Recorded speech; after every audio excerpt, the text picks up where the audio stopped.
Lauren Necochea, how are you? I'm great. Thanks for having me. Thank you for coming back in. Good summer?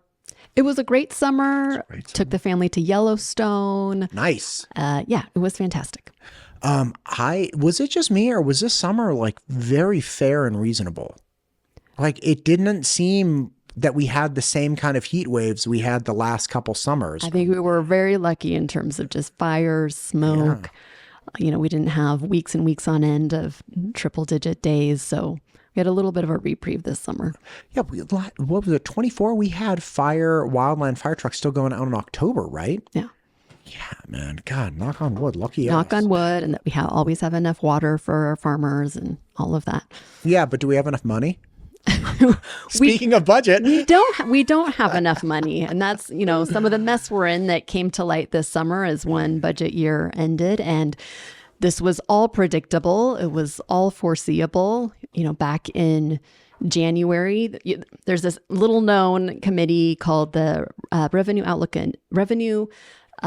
Economic Outlook and Revenue Assessment Committee that looks at, different data and tries to predict what's going to happen with state revenue.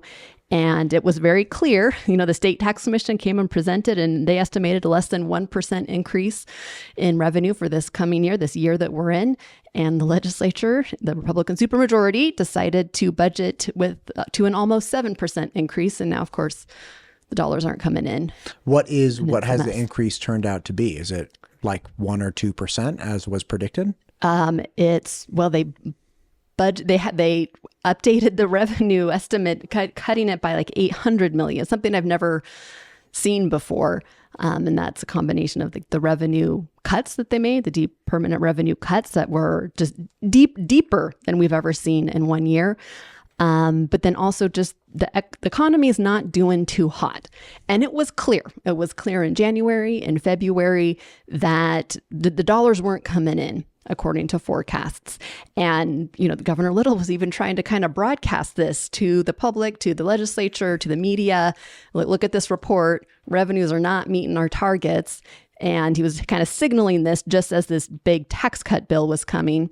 And then he did this about face, 1 week, 2 weeks later, 2 weeks later, said, oh, no, we can afford this. Everything's going to be fine. And I'm going to sign the bill. And isn't this great? So I think we just have a lot of trickery, and it was all to make way for very, very deep income tax cuts that favor the wealthy. That was the biggest biggest expense. And then the vouchers. The voucher schemes, that costs a lot of money that we didn't have.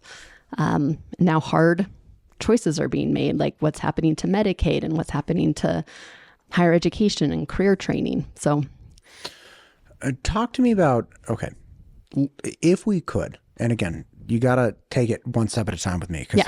Okay. Is it 800 million shortfall? Is that what you're saying? Well, that's how much the revenue estimate was adjusted downward. So usually we have kind of what we talk about as having, money on the bottom line. You don't budget down to zero because that's pretty risky, right? You're off by a little bit and now all of a sudden you're in the hole. So we usually, budget to kind of generate a surplus at the end of the year. And then sometimes we put in laws into place to deal with that surplus. We'll say this much of the surplus is going to go to property tax reduction. Great. This much will go to roads, So you budget for a vacation, you budget $1,000, you only spend $950 and you're like, oh, great. We have 50 extra bucks. So we can get pizza on the way home. So we don't have to make dinner. You don't budget for $1,000 exactly because plus or minus $10, you could be in the hole for your vacation. And that's a problem. Right. Okay, great. So, fiscally responsible to leave some money on the bottom line. And if I may ask follow-up, what is the total budget number that they took the 800 million away from? Is that like 15 billion or 16 billion or? No, it's like 5 billion. Wait, so the total revenue they were initially anticipating was 5 billion. 5 billion and change, yeah. Okay, and then they're like, hey, we need to adjust this 5 billion down 800 million because I'm not great at math, but that to me says 16%.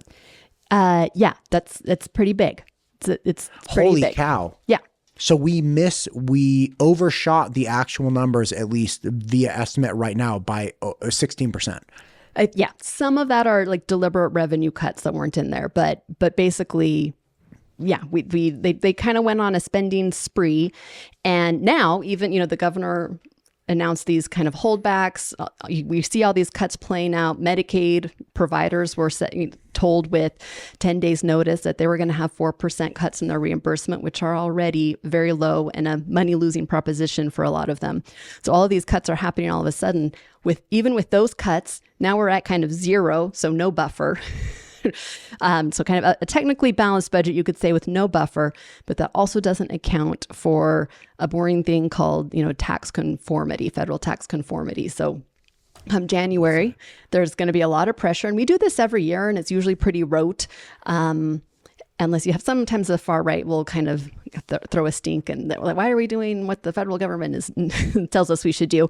But accountants love it. It's really good for taxpayers when we adjust our tax code definitions and how we calculate, your taxable income to whatever federal tax changes have been made.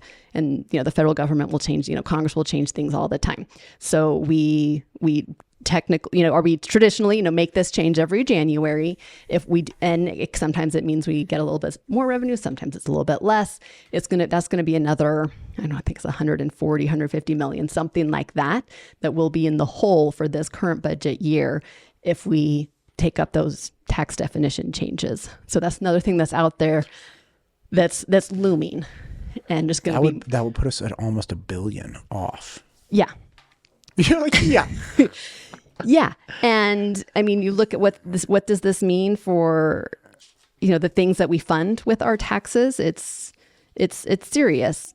I mentioned Medicaid. I heard from a dad in Idaho Falls the other day who has 2 kids who are they're eligible for Medicaid because they were adopted out of foster care. And he got a letter from their healthcare provider saying, we can't afford to, see this many number of Medicaid patients, so we're going to have to cut back and have a ceiling on how many people with patients with Medicaid we can see. We're hearing from, nursing homes who, Medicaid is kind of their bread and butter for, the seniors that they take care of. And they're worried about having to close and keeping their doors open. So this hits hard, but there's also an economic impact that we have to talk about as well, because it kind of spirals, right? You start cutting everything. We've got all the federal cuts. All these cuts that are happening to Medicaid don't even take into account the big cuts, from the Republican budget that that Congress passed. So all of this stuff is going to pile on top of each other. And then it's bad for the economy when you have contractionary policy everywhere coming at you from the state, from the feds, people losing their jobs and nothing, and no new jobs kind of emerging that they can apply for. I had Brian Whitlock in, who's the president of the Idaho Hospital Association. That conversation actually published this morning. And it was a sobering articulation of exactly what's going to happen as response, not in response, but as an effect of the one big beautiful bill. And he said, he started out, he was wildly fair. He's like, okay, there's this positive, okay, like this right here.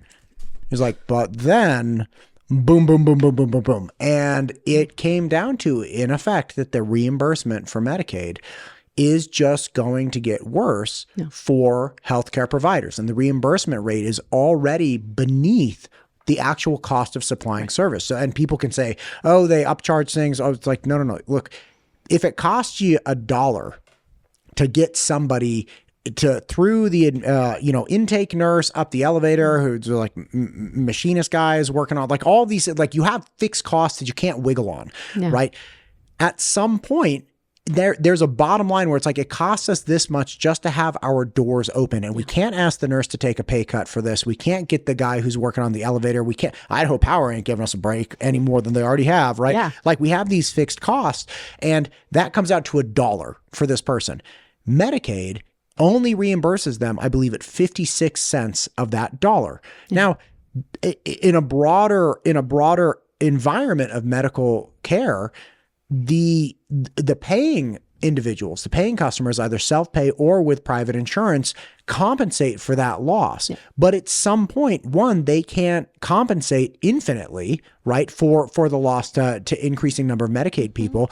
And you can't make up for it in volume because you're at a loss. Like that was his funny thing. He's like, it's like, that's it. You can't do it. So this leads to, okay, well, we can only, with our paying base, we've increased as much as we can out of these people. We will have to start not taking this other insurance like Medicaid, because we're taking it at a loss. We can only take a certain portion of it, and that's it. Yeah.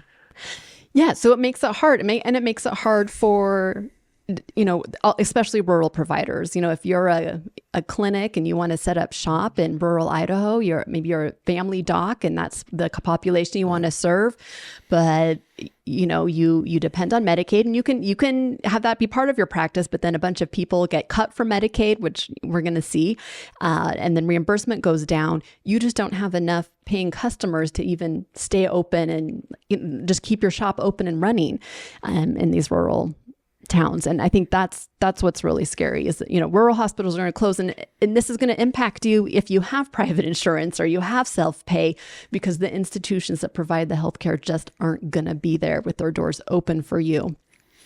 Right. And avoiding insurance, it's my understanding, has been said. It's like, listen, we can say, hey, fine, drop all the Medicaid people. Okay. So say 60% of my patients are Medicaid and I make up for that loss with the other 40%, fine, drop all of the 60%. Well, the problem is that they're still going to need medical care at some point. You'll just get zero reimbursement, because when they come in from a car crash or a broken leg or whatever, they're not going to have any insurance covering them. So the hospital, which is not going to be able to turn them away, especially in rural Idaho, they're not like, hey, drive 2 hours somewhere else. They're going to end up saying, okay, we'll take care of you, and get zero reimbursement. And you're going to have fewer people engaging in preventative care, which is just wild. It's wild because wild, right? That we want preventative care, and there's a lot of talk from this, from this administration about staying healthy and keeping people healthy. But that requires being able to go to the doctor and get those screenings and catching things early. I mean, I think the other piece of this perfect storm is that our health insurance premiums are going to go up in these health exchanges, because those tax credits that people use to buy insurance, and in Your Health Idaho, the tax credits are going down and the premiums aren't in the big bill that you mentioned. And so we're going to see a lot of people see the premiums that they have to pay out of pocket just shoot up. The value of the tax credit they have is not going to meet that, and then they're going to have to face a really tough choice. Like, I can't pay for rent or the mortgage and keep food on the table, and so I'm just going to go without health insurance. And then, emergencies, still happen, and hospitals can't turn someone away who's having a health emergency. Okay, so there's that. Mm-hmm. So there's that. But that's a broader, very industry specific issue. Yeah. What else is coming from the contraction of funding and budgets? Yeah, I mean, our institutions of higher education are getting hit really hard, and from different places. So the kind of our state budget mess is forcing a $13 million just kind of first round of holdbacks on them. I wouldn't be surprised if they get attacked again, as again, we come January and we have to find another $150 million to cut from the budget.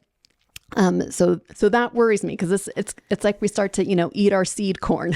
If young people can't, go get the training that they need, to get a family sustaining wage, then it holds all of us back. Then we have fewer of those nurses that we need to pay, and then the nurses become more expensive, right? When there are fewer of them. Man, they already are too. I had excuse me, Molly Lenti, who I believe is the president of the board of trustees for CWI, or chairwoman. She just finished her second term as chairwoman. Mm-hmm. And we were talking about this exact thing, which is, look, you have a training mechanism, right? Like, people view higher education as like, oh, you're taking sociology, and whatever my opinion is on sociology. You also have higher education as a training mechanism towards, there's a gap in the workforce. Yeah. And this is an individual who wants to fill that gap, but this individual can't do it on his or her own and enter CWI. It's like, okay, here's your welding certificate. Here's your, training, whatever it might be. That's the value proposition for higher education. Like that's a form of higher education. And the idea that it's like all higher education, there's no higher education outside of basket weaving or sociology, and it all costs a gajillion dollars. It's like both of those premises are not accurate, right? And at some point we have to do, like, if we want more employed individuals, we're going to have to figure out what the market wants and if there's a place where Idaho collectively participates in training them for that workforce. Yeah. And this didn't used to be, so controversial that we should be, creating these pathways to good jobs. I think about my dad who went to, Boise State back when it was, Boise Junior College. He was able to work a construction job in the summer and earn, with his wages, earn all he needed to pay for his tuition and go to school and get his, all of his requirements done. And then he went on to dental school in Oregon, came back, had a great career, contributed taxes, raised his 4 children. But the math looks so much different today, just because, wages are lower, like, relative to the cost of everything. And then tuition is more expensive. And the state's share of the cost of higher education just keeps going down and down and down. We've just decided we're not as committed, it seems, with every year to equalizing these opportunities. And, there are, kids in rich families who can, where their parents can save up all of the money that they need and send them out of state, and they have great opportunities, and that's great for them. But I think we have a tradition in our country of wanting to have a kind of playing field where anyone, if they work hard, can go to college. And I think we've just lost. I think we're just going to continue to lose our way. And then that's a building block of our future economy. When we don't build any of our homegrown talent, when people go elsewhere for educational opportunities or don't pursue them, it hurts us. It hurts us in 10 years, 20 years, 30 years. And I think we're on track to, raise a generation that has less career training and less education than the one before it. And that's concerning, because I think all of us want to make Idaho a place where our kids can thrive and succeed. And it's disappointing to see us kind of sliding backward. If I may ask, do you think that the problem with workforce is really that, like, going to CWI? I have a buddy, okay, he great guy, Zach Hansen. I've interviewed him multiple times. He's a multi-time author, very awesome guy. His recent book called The Trade Gap is about the nature of how we view employment. And he and I, grew up in a similar time where we were told all through high school, it's like, oh, you got to go to college. And I remember it was like the first or second week when I was in college. I remember talking to this guy, Hans, and Hans was like, where do you want to go for grad school? And I was like, grad school? Like, we just got here, man. What are you talking about? Plus, like, I'm an 18-year-old monkey. Like, I don't know where I'm going for grad school.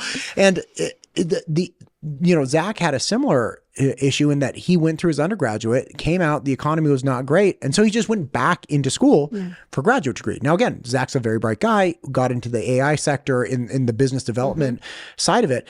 But the story goes with him in particular, he moved to Idaho and started developing a lot of skills. He really enjoyed hunting, bow hunting, and trapping, and all of these different things. He loses his white collar job and, dutifully had saved, the 6-month requisite savings account, but like 6 months came and went, and he's applying for jobs left and right. He applied to one, he told me it was like 1,000 applicants and he made it to the top 50. And he's like, I was really happy, but it was like there were 49 other people in front of me. Like, so he ran into these problems, and eventually he got a wage, he got contracts for like trapping and some other things using the skill sets that he had developed on the side. So that was the premise, which is, look, you can have this white collar job. Like, if you really feel compelled to go to college and engage in, that kind of training of your brain, that's fine. But have these other things in your back pocket so that you can lean on them if you want. He went to CWI and got his welding certificate. I don't think he ever engaged in employment in that manner, but he was like, it took 2 months. It was totally reasonably priced. It was like a few $100. And he was like, then I could have walked out and become a professional welder. That whole story to ask, do you really think, or do you, not do you really, but do you think that it's really the lack of opportunity or the lack of communication of that opportunity to our young people? Because that seems so reasonable. It's like a couple $100, few months, you're totally employable in a much needed field of welding. Like, boom, there you go, off you go. Yeah, I love that story. First of all, you lift up CWI, a publicly funded institution that created this opportunity. It's also a way for, someone to kind of, recession proof or, employment trend proof their skill set to, add more things to their skill set. And I think one of the things that we saw with launch, or what I heard from, some of my colleagues, a colleague who went around the state advertising launch to young people. So that's the $8,000 scholarship you can use to go be an apprentice for a trade or to go,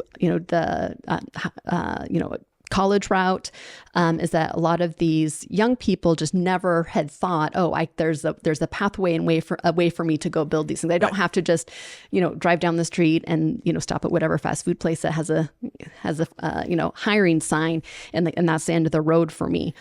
So it's clear that we needed to build the pathway in Idaho with things like, the launch scholarship, but which Sure. I'm very worried about its future. We passed it by a single vote only because of Democrats, and then it's been under attack.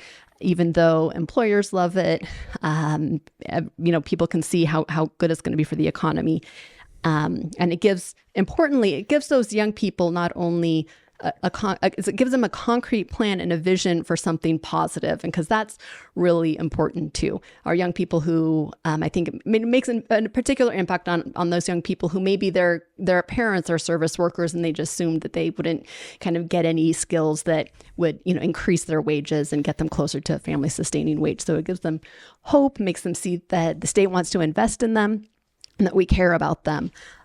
So it's we need people in the trades. We need people in going to college and getting some of those white collar skills. We need all kinds of people to make our economy run, and so we need to build those pathways to all of those different kinds of jobs.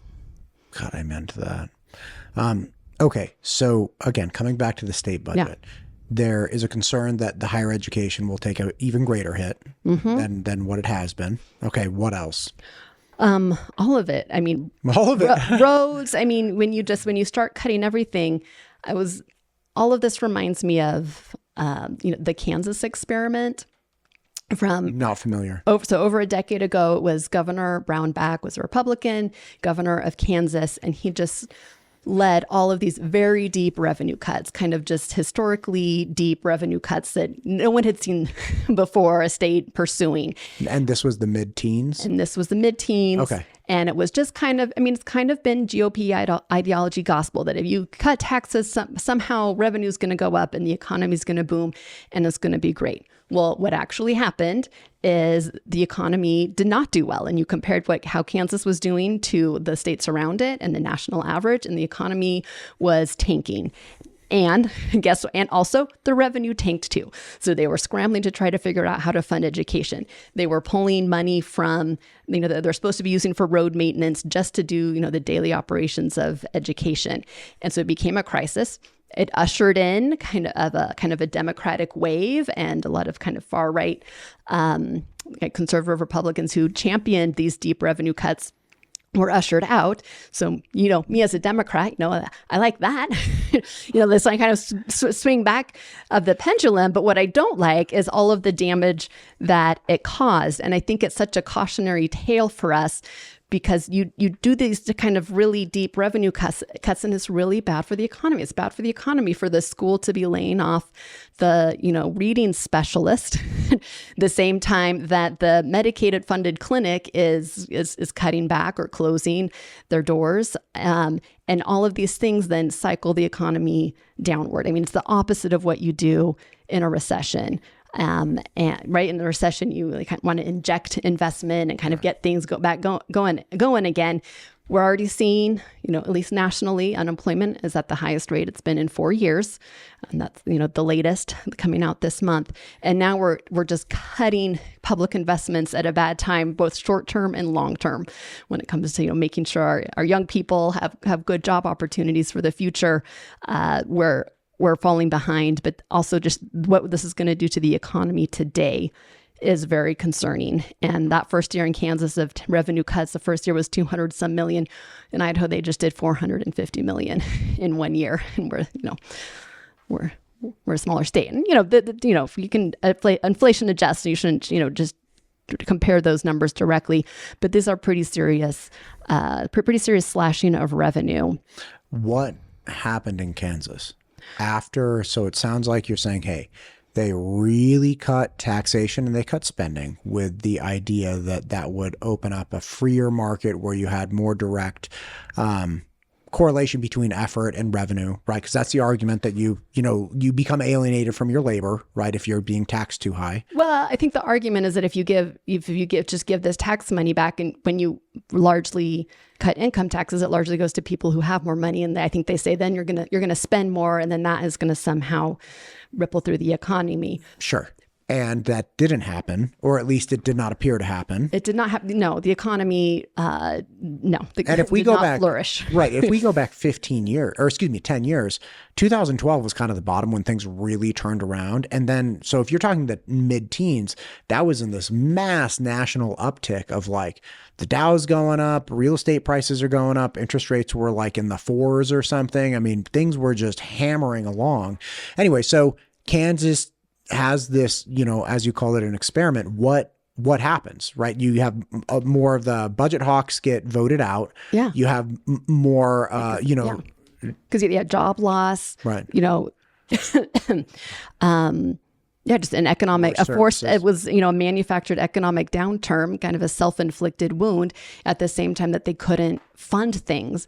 And it's a big deal when you take $200 million away from your road maintenance, that you have to pay for that eventually, and it becomes more expensive when you delay those things. So it was just a series of bad decisions.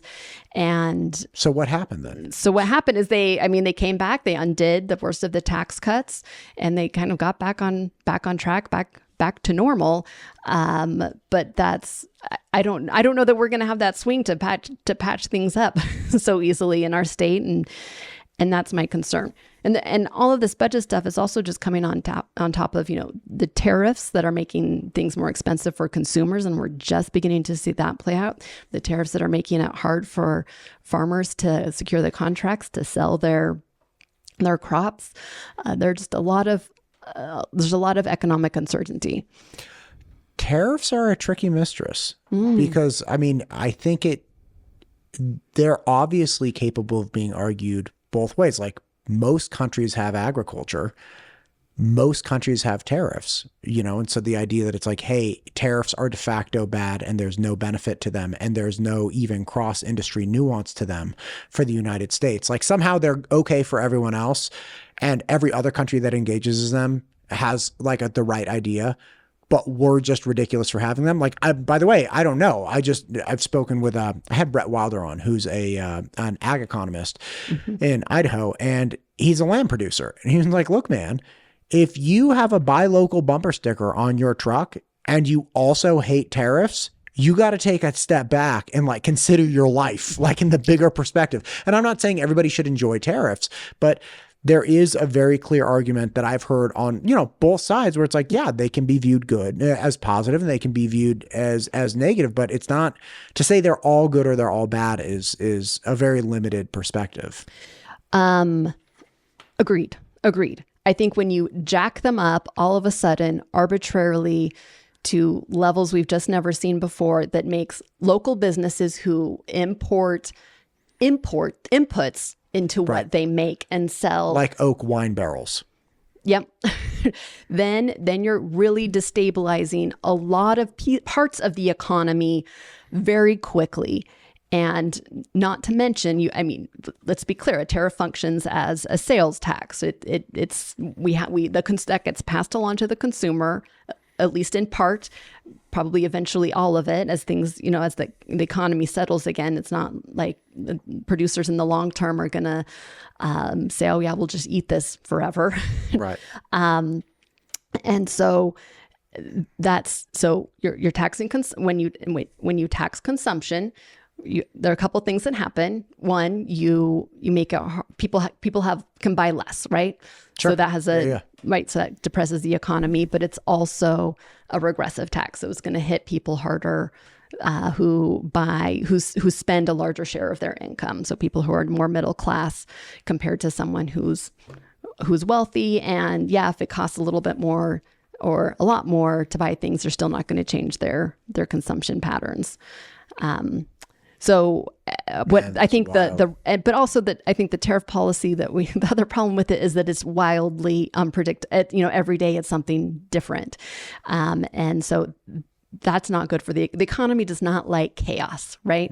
If I'm, let's say I process imported fruit or something and I use it in some food production thing, and I don't know if next month the mangoes I import are going to have a 10% tariff or a 50% tariff.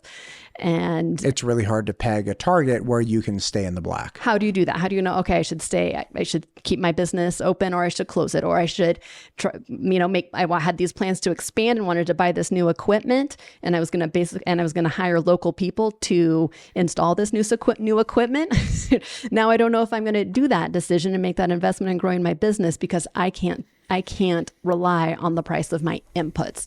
And so it disincentivizes investment. It just makes people wary of building their businesses and doing the things that make our economy grow and create new jobs. You know what I've been wondering about? And again, I don't know anything about this, but I'm curious if you do. There was a gigantic anxiety about the Dow Jones. And let me be clear, I don't own a single stock. So I rarely ever look at this. It's not something I follow. Yeah. But there was this huge anxiety when the tariffs were, initiated. It's my understanding that Dow dropped a bunch. People were like, we're going to go to like zero or something. I don't know what they were saying. Yeah. But like, if you look at it now, it's like, no, it's the highest it's ever been. So, I don't know how to process that. Like if I'm a normal person, I'm like, okay, tariffs are bad. Okay, fine. Got it. Going to kill the stock market. Okay, got it. I'm like, but the stock market's not dead. Yeah. And in fact, it's like quite vibrant. Yeah. Like, help me unpack that, because I don't understand.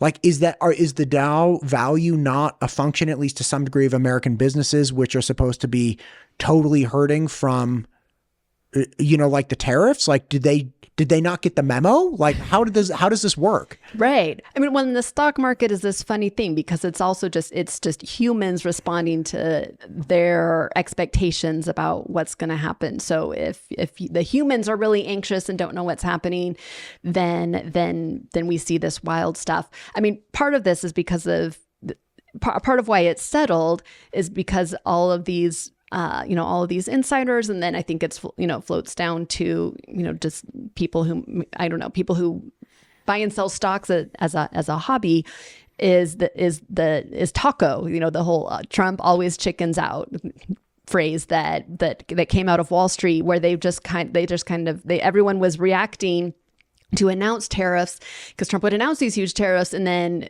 something would happen and then he would chicken out, and it wouldn't be as big or as bad as what happened. We, like with Canada and Mexico, there were supposed to be these huge tariffs, and then, a week later, we have NAFTA? It settles down. Don't the tariffs not even apply to, don't we have North American Free Trade Agreement? Well, the president's been allowed to just blow through all of that, right? And no, if you're saying that he is allowed to do it, I don't know. That's what I'm asking. Well, there's some Democratic U.S. senators brought some legislation to say, hey, let's rein this in, because the president's not supposed to unilaterally, set all of these crazy policies that hurt our economy and hurt our producers and just create chaos. And they haven't been able to get enough support to pass legislation to say, let's take this back and put it in Congress's hands. Okay. So there's like a legal way to rein that back. Totally but it just hasn't happened. When you're saying it's going to hurt the economy, isn't the Dow at least some degree a snapshot of, like, in the near term it's a judgment, in the long run it's a weighing machine, right? Because in the long run you'll never avoid the earnings call, which is like, hey man, are you making money or not? In the near term, like in a week, you can get a lot of emotion and judgment, but eventually you're going to get weighed and measured, right? And in that weighing and measuring, it would appear that the economy is not doing as bad as people anticipated with the tariffs, right? Right. I mean, the stock market is just one piece. When you think about the economic measures that really make a difference in people's lives, it's things like unemployment. Oh, gotcha. Wages, okay. Right. So those are the things that we start to worry. Doing? And then as we see, jobs, new jobs, trending down every month as we see unemployment's gone up. Oh yeah, you did mention It's at the highest rate in 4 years. Gotcha. Those are the things that start to that start to show us where the economy is headed. Gotcha. And then that can then start to impact the stock market and how people see the economy, because a lot of the stock market is like perception and sometimes, well, right? yeah, because judgment people are reacting in to, the near term it's judgment, in the long term it's a weighing, right? Because it's a mechanism. lot of it's speculation, right? People are like, oh, I think maybe things will go down next week, so I'm going to sell today, right? So whatever. Everyone's trying to do this kind of gamble. It's a little bit like Las Vegas. Yeah. But then if we get to 6 months out from now, 6 months of just jobs going and the job growth tanking, unemployment going up, then the stock market could look much different. Do you have a feeling on how much of the job or the employment issues we're having are technology led? Because, for instance, my buddy Zach, right, who worked in the AI sector, he said it was like the roaming gangs of white collar tech workers who have these advanced degrees and need $150,000 or $200,000 salaries, and you have tens of thousands of them that are all going for 1,000 jobs because things are getting automated very aggressively. It's like, okay, so is that a function of tariffs, or is that a function of evolving business trends that essentially just say, hey, like I applied for a grant. I've never written a grant. I don't know how to write a grant. I don't have a grant writer. I just went to the Chatty G and I was like, hey man, I need a grant. And the Chatty G was like, here you go, man. Here's your grant. I'm like, great, man. I'm like, thanks. Great doing business with you. There are those types of things where 10 years ago, it's like that. There's no way that I'm able to pull that one off. Like I'd have to get some contract work from a grant writer. But and again, I think grant writing is really the classic example, but you see this in all kinds of industries. I have another very, very dear friend who's got an MBA and very bright, competent guy. It's like, dude, the business market for people like me is atrocious. Like it's really hard. And it's not, at least in their articulation, it's not because it's like tariffs or no, like this was a problem before tariffs. That our economy is just changing very dramatically, especially since we were so tech heavy, and now that is changing. I think multiple things can be true. I think the tariffs are wreaking, right? And certainly AI is not replacing, onions. The people who grow our food, the food that we eat. No, and God bless it, right? Thank God they're not. It's not like the onion producers are going to be the sugar beet industry is going to hang strong in Idaho, right? But so I think we can compartment. That's a problem. Gotcha. So it's a lot of problems is what you're saying. And I'm concerned about what AI, because it's being taken up so rapidly, and I don't think we're prepared, and I don't think we have leadership right now that cares about the job loss and is really thinking about it. And I mean, I don't know if you remember that in an early version of the Republican budget, the big beautiful bill, there was a section that prohibited any sort of regulation of artificial intelligence for 10 years or something like that. And that passed the House. They all voted for it in the House. And then it got over to the Senate and that part got taken out. But that's very concerning, because I think we have, some tech leaders who see that this is a way for them to make money. If they can make us dependent on AI, that's also a problem, because then we have to then buy in. If we forget how to write and we use ChatGPT for everything, right? Gosh, then we become dependent, and then we have to, buy into this and subscribe to this in the long term. So I'm glad that got taken out, even though all those House Republicans voted for it. I don't think all of. I mean, Marjorie Taylor Greene, who's the far right darling, kind of famously said, I would not have voted for this if I'd known it was in the bill, which is also a good argument to actually read the bills that you're passing. But Laura, do you think? May I ask you? Do you think there will ever be a time? And I know you can't do this just because of your position, but do you ever think there's going to be a time where it's like, we just talk about people and we don't talk about like Democrats versus Republicans? Like, and again, I know your position is like, no, I'm saying you and me. You and I? You and me. Whenever we get together, it's like, well, the Republicans did this and Democrats did this. And it's like, I'm just interested in people and ideas. And it seems that it's always, and I understand why, obviously, but it's just like the Kansas example, the Kansas experiment. You're like, Well, then the Republicans got knocked out and the Democrats came in. It's like, can't we just talk about people who were more interested in a reasonable, moderate tax policy with social investments? It just happens to be that they're Democrats. So, I mean, you're going to have to live with it. You're going to have to live with that. Yeah. So you can ruminate on that. I had, I appreciate that. I had Representative Ted Hill on, and he's, very conservative Republican representative. And he had some commentary about the way people talk. And he's like, it's the exact way Democrats talk. And I was like, yeah, Republicans too, man. He was like, yeah, that's fair. Yeah. It's like, we're all over the place always. Like, I don't think it's I'm just telling you, I disagree with Marjorie Taylor Greene on almost everything. There and you I'm go. telling That's you fine. about, she came out and said, hey, look, this is bad.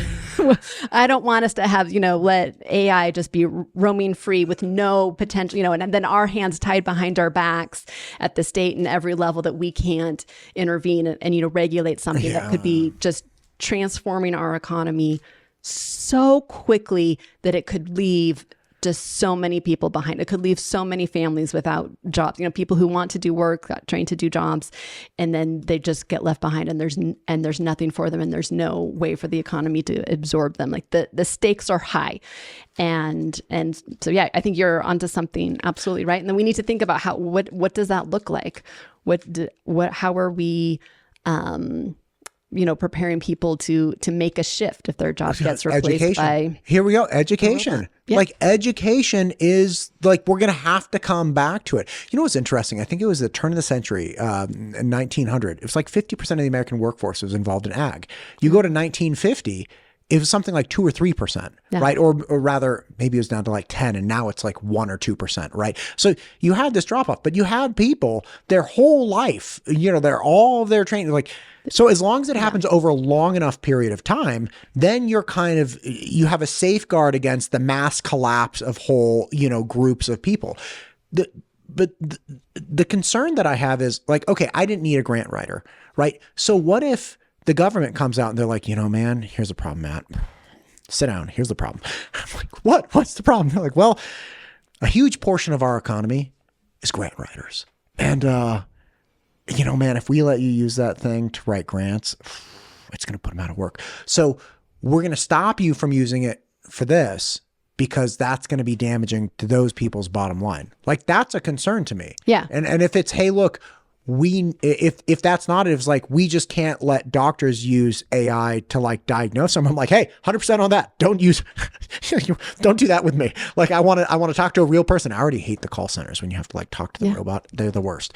Anyway, like, do you think is that something that you're kind of thinking about when you're like, hey, look, this could, if we don't regulate this, it could remove jobs. It's like, well, if the jobs are no longer valuable, like a grant writer for Matt, then like, shouldn't they, like, they don't just de facto deserve a job just because they're there, right?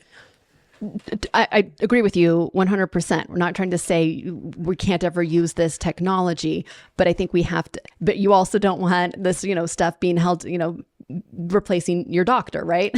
Sure. So, but I think that's a quality control concern of mine, though. But I think there are even uses for AI that we're going to see in the medical field, right? It could help 100%. For screening. It could help for some of those frontline tasks, and then a real human is at the end of it, making sure you're correctly diagnosed and get the treatment that you need.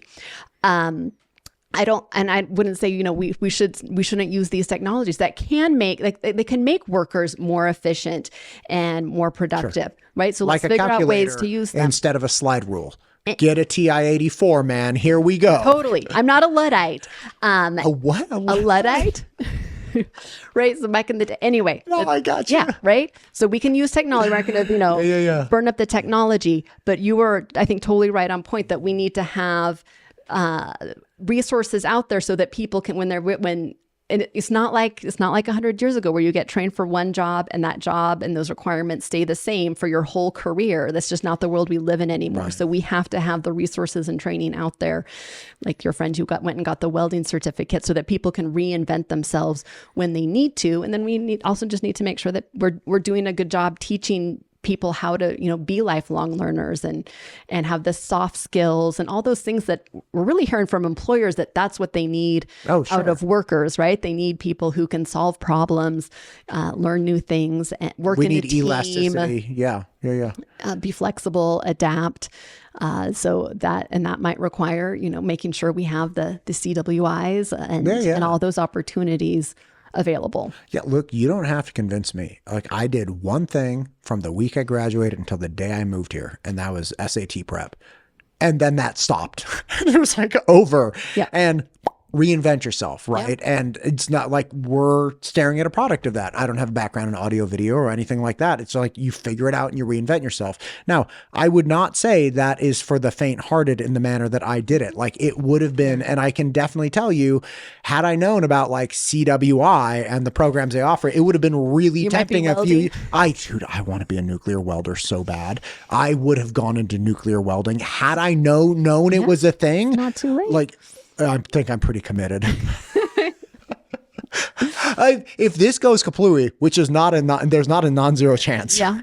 Not a non-zero. Anyway, if this goes kaplooey, I'm definitely going back to nuclear welding. I don't even know how hard, like what I would have to do, but like I think that's likely going to be a large future in the country, and there aren't very many of them.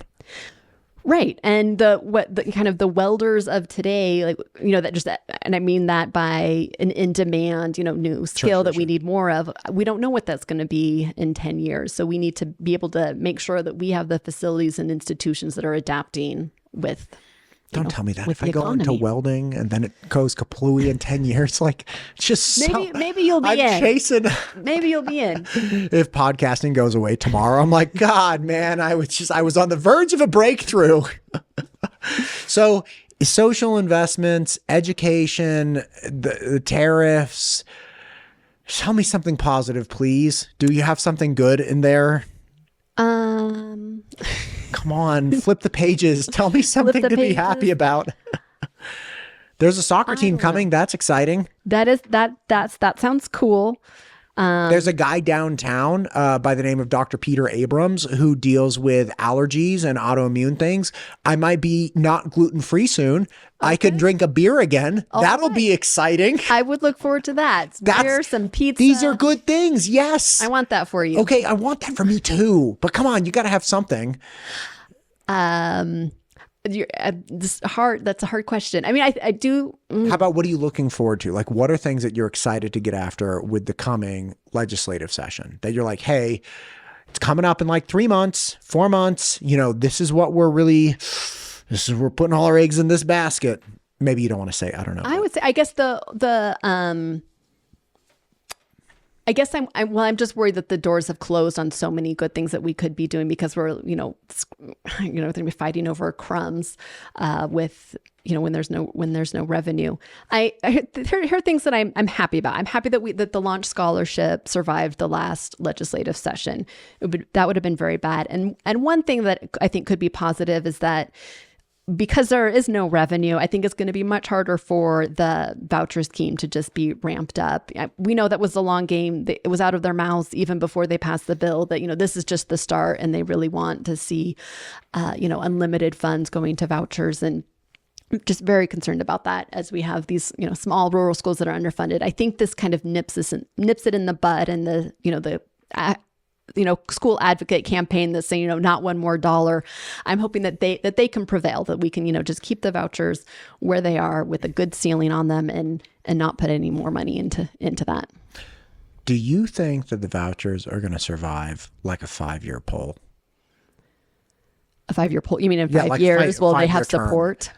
It's like, because I'm just so curious about this. To me is just so interesting. Yeah. Like, what a time to be alive. What a time to be alive. Like, at some point, and again, the voucher system in the state of Idaho only has the requirement that the money be spent on a, quote, academic institution. Now, that could be Matt Todd University, which I used to have as SAT prep. Yeah. It could be Lauren Necochea Academy, right? Like, it could be a number of things, but has no actual verifiable academic requirement, right?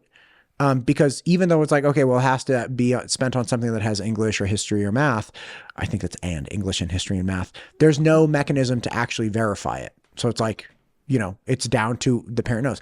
That's so interesting to me. It's like, what an incredible social experiment. Like, will this yield better academic results or not? Because and by the way, how will we ever even know?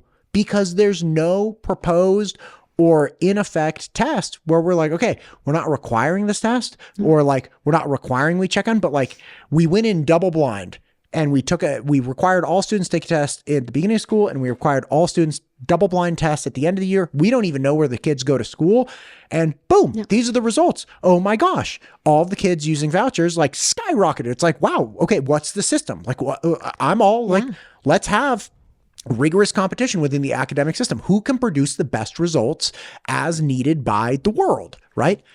But we'll never even know. We'll never know. We'll never even know. We'll never know. In the current iteration, anyway. Yeah.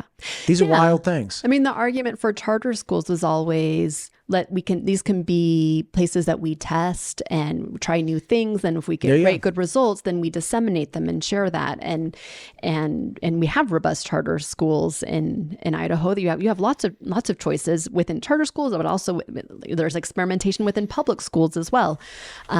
We don't have any of that, as you said, with voucher schools. The money just goes out the door, and we don't know what those quote unquote schools are doing with it, and what those kids are learning or not. And with the charter schools, that was thought to be the great liberation of public dollars to less rigid and dogmatic school systems, right? Where it's kind of like, hey, look, we have a community system, or a community that does not feel the existing mandated system reflects their values or their interests. And so we are going to make this charter school that reflects more accurately reflects the community values. And they're still going to learn like economics. They're just going to learn economics, as it pertains to sugar beets or something, or something like that, right? Whatever it might be.